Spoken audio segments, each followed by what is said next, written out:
Nesse vídeo eu vou trazer para vocês uma informação relacionada ao Ibovespa, uma informação relacionada ao IRB, uma informação relacionada a Americanas e uma informação sobre o impacto do débito das Americanas contra os bancos de bolsa. Ela publicou uma listagem prevendo os débitos junto a esses bancos e é sobre isso que vamos falar nesse vídeo. Então vem comigo. Salve, salve investidores! Como é que vocês estão?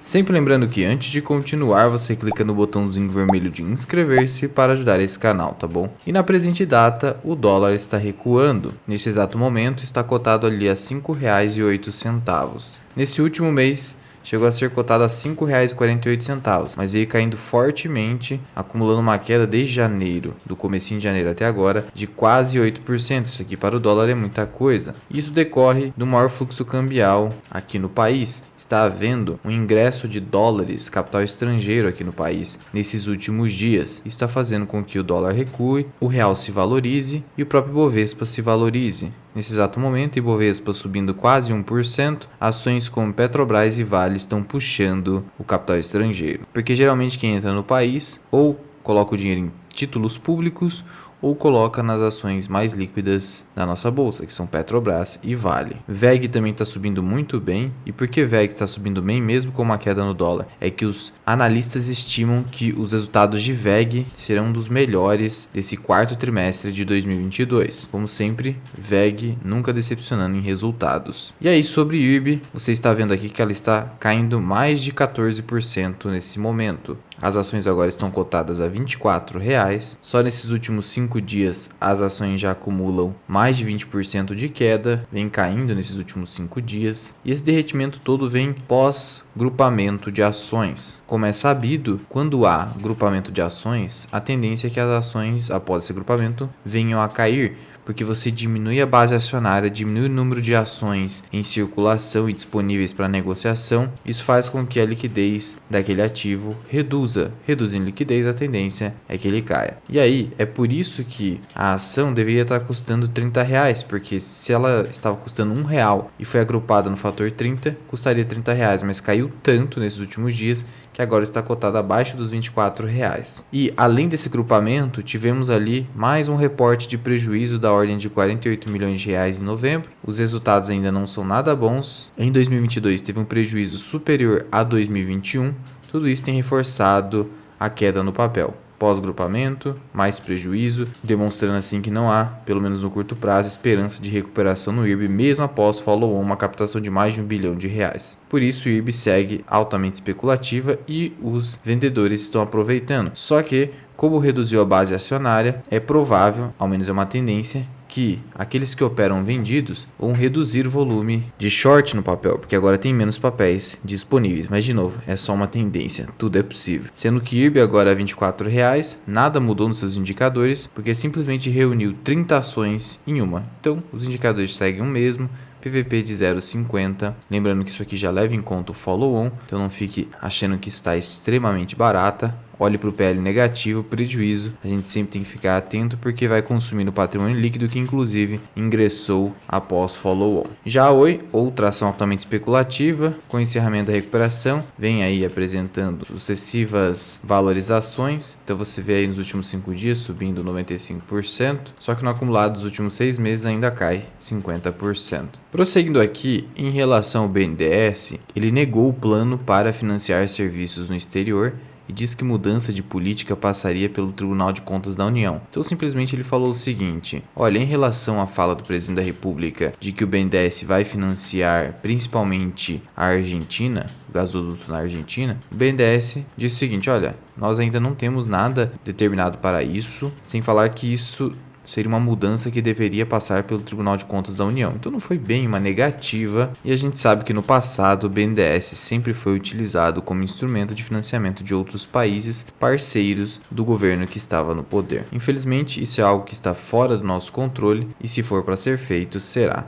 o dinheiro vai sair do país para financiar outros, principalmente países com risco de default. E em relação a Americanas, ela chegou a subir hoje 30%, nesse momento está subindo pouco mais de 16%, porque ela conseguiu algumas decisões favoráveis na justiça, revertendo alguns bloqueios. Por exemplo, aquele bloqueio do BTG, que foi pesado, de 1,5 bilhão de reais na posição de caixa da companhia, a Americanas conseguiu a reversão desse bloqueio. Então ela conseguiu algumas decisões aqui, que a fizeram ter um pouco de respiro, assim como a própria suspensão da recuperação judicial. E aí, falando de Americanas, vamos tratar do assunto principal desse vídeo, que é justamente aqui a publicação da lista de credores da Americanas. Agora, aparentemente deixou de ser uma especulação e finalmente tivemos a lista com os principais credores dessa companhia. E aí, entre as instituições financeiras dessa listagem, temos aí que a Americanas deve quase 5 bilhões de reais ao Bradesco. Só para você ter uma ideia, o lucro do Bradesco no terceiro trimestre de 2022 foi de 5 bilhões. Portanto, o que a Americanas deve ao Bradesco é praticamente um lucro trimestral atual desse banco. Na segunda posição, infelizmente, temos aqui o Santander, 3,7 bilhões de reais. Depois, bem próximo aqui, o BTG Pactual, que é um banco de investimento. O banco de investimento serve para financiamento das empresas, projetos de médio e longo prazo, 3,5 bilhões. E depois temos o Itaú, que tem aí um crédito de quase 3 bilhões, e o que está com maior folga mesmo é o Banco do Brasil,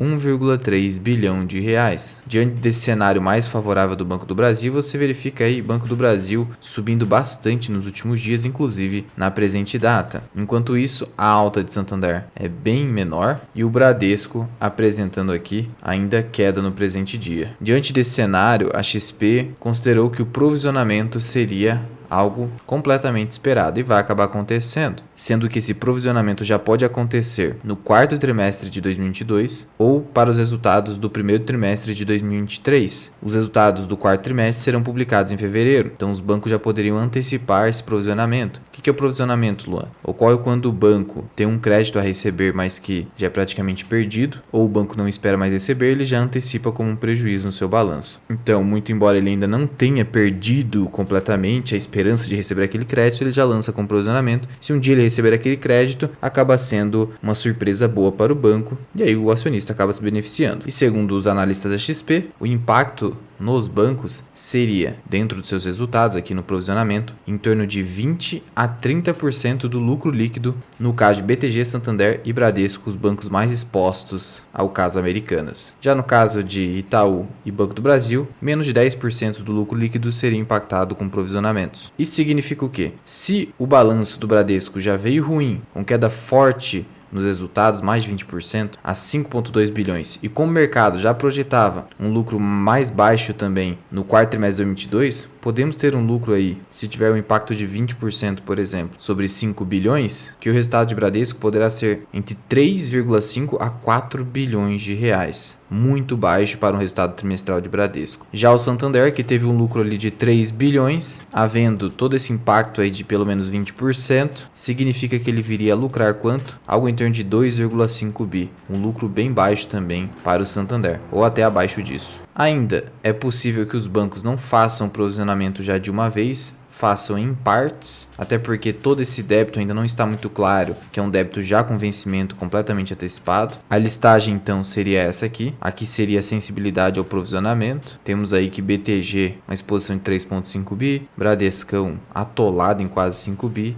Realmente um cenário complicado, sendo ainda que esse provisionamento ainda pode impactar o próprio ROI dos bancos, e a gente já sabe que já era projetado um ROI mais baixo para Banco Bradesco e Banco Santander. E é o que poderemos ter principalmente com o Santander. O Santander recentemente publicou um aviso aos acionistas de juros sobre capital próprio de 1,7 bilhão de reais. Esse valor é o valor que o banco costuma trimestralmente anunciar, como por exemplo nesse outro aviso aos acionistas, publicado aqui em outubro, em que o banco anunciou 820 milhões de reais de dividendos intercalares, mais 880 de juros sobre capital próprio. Portanto, 1,7 bi. Dessa forma, por enquanto, o banco não reduziu seus proventos, mas após eventuais provisionamentos pelo caso Americanas, poderemos sim ver redução dos dividendos de Santander, que é considerado um banco pagador de dividendo, tanto que ostenta um dividend yield dos últimos 12 meses de 7,5% e um dividend yield médio dessa casa mesmo de 7,5% e 8%. Então é um banco que costuma ter dividendos crescentes, inclusive, como você percebe aqui. Pegando-se aqui os últimos 10 anos, olha como o banco vem crescendo, por mais que tenha tido alguma volatilidade aqui no meio do caminho, os seus proventos. E aí, muito embora o banco esteja negociando hoje aqui a patamares de preço sobre valor patrimonial abaixo do seu histórico, mesmo considerando aqui 2015, nada obsta que a cotação caia ainda mais, principalmente no pós-publicação de resultados. E aí vamos ter que avaliar se o Santander já vai fazer um provisionamento total ou se ele vai diluir nesse quarto trimestre e mandar